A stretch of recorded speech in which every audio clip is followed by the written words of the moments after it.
Hi, I'm Dave, founder of Halloween Year Round, and today I'm talking about Joker Folie. Deux. Lo siento, yo puedo decir muchas cosas en español, pero I don't speak French. Sorry. I'm just gonna call it Joker 2.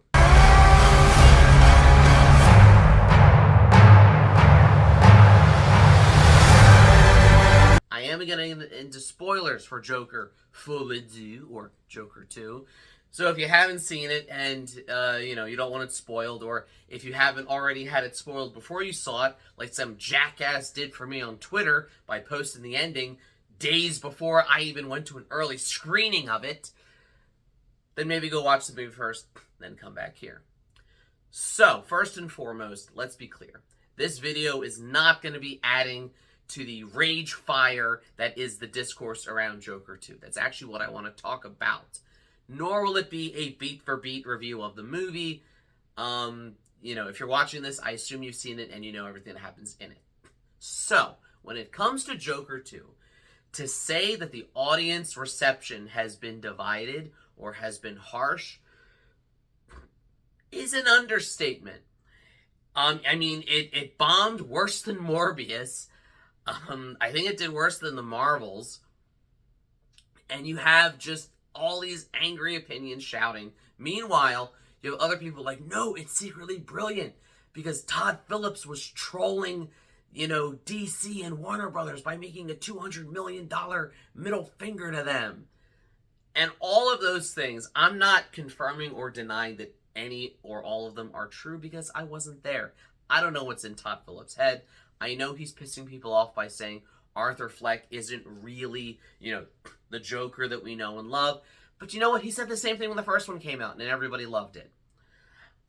I also feel like it's weird that you have people who are criticizing Joaquin Phoenix, saying, oh, well, he was my favorite Joker, or one of, but now he's not because of this movie. And it's like, if you're mad about the script, and you're mad about the creative choices that the writer and director made, why are you saying the actor did a bad job with it?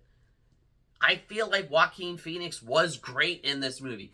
There's plenty to criticize him for other than that, like his tendency to back out of movies 2 weeks before shooting, having to shut down the entire production, put a whole bunch of people out of work unexpectedly. But not for this. Ultimately, when it comes to Joker, I feel like the issue wasn't the fact that it's partly a musical. The issue wasn't even the fact that they killed him at the end. And that, by the real Joker. The issue isn't even that people are saying, oh, well, it doesn't justify its own existence because it's just an epilogue to the first one. It's not really a true sequel. And again, all of those things are fine if that is the goal or objective of your movie. There have been plenty of sequels that worked as great epilogues to the story that came before. I'm sure a lot of you are fans of Breaking Bad. I would argue that the true climax of that series was Ozymandias, and then Felina, the actual series finale, was more of an epilogue. And it kind of worked perfectly there. So again, if that's your goal, that's fine. The ultimate issue with Joker 2 runs much deeper, and it's an issue of tonal and thematic inconsistency. Allow me to explain.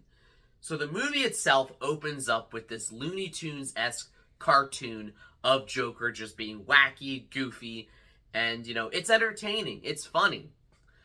I kind of love the musical scenes. They add chances for really cool art direction and production design in a movie that otherwise would have just been set in a boring asylum or a courtroom. It adds to it and gives the movie such style. I think it works. I even think it works as a courtroom drama in the second half of it, where you have this farce of a trial and scenes like, Arthur being like, is Puddles really your name? And that's where it frustrates me, because it's like, on the one hand, you have this movie that kind of has a satirical edge to it, where Joker, and maybe Todd Phillips, is trolling everything. The way that, Joker is trolling the legal system. is the same way that Todd Phillips would be trolling the studio. And there's like a fun, maybe parallel to that. But then over here, you still have that really serious, self-important drama that the first movie was that doesn't mesh with this over here.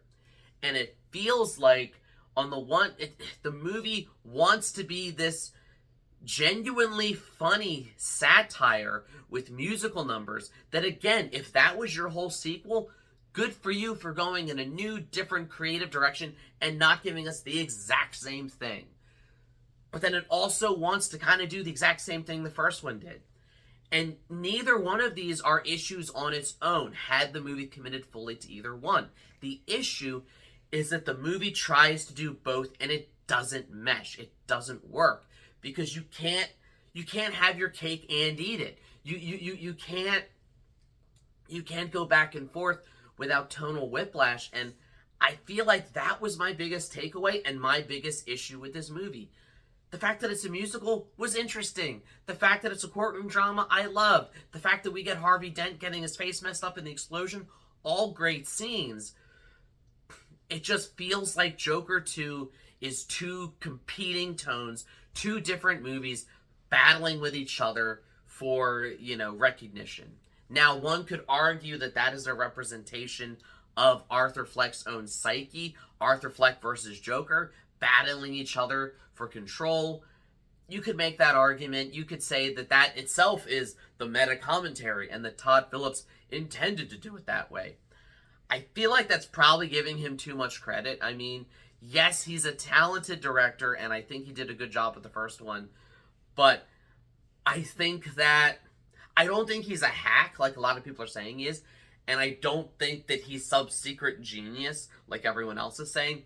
I think that they're like, we need a sequel because the first one made $1 billion, and he's like, all right, well, here's what I got, and he gave us what he got, and he's not as bad as the people over here are saying, but he's not as brilliant as the people over here are saying. I think he's like that Homelander meme where he's like, well, okay, like I didn't intend that. Sort of like how Kevin Smith has freely admitted that the choice to shoot in black and white, so it's from the perspective of a security camera in the quick stop in Clerks, that was totally not intentional, and a reviewer said it when the movie first came out. And then he's like, oh yeah, that was intentional. He's admitted that, that went above his head and that was not what he was trying to do. And I feel like it's the same thing here. So, ultimately, when it comes to Joker 2, it is an enjoyable movie. It's an enjoyable two movies. And I like what it did. It's not the worst thing to ever come out of DC. Oh my God. Have you seen Halle Berry's Catwoman? Have you seen the first Suicide Squad movie with Jared Leto's Joker? Are we forgetting that so quickly? Yes, it has its issues. But I feel like the issues that everyone's talking about are not the actual issues with the movie. But hey, these are just my thoughts. This is just my rant. I'm curious to know what yours are. Please leave a comment. Did you like the movie? Did you hate it? Did you hate it for different reasons?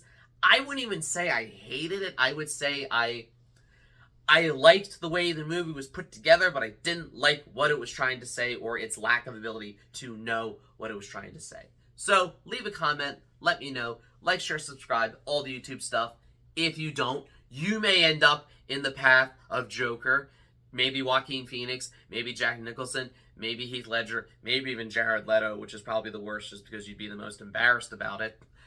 And as always, every day is Halloween.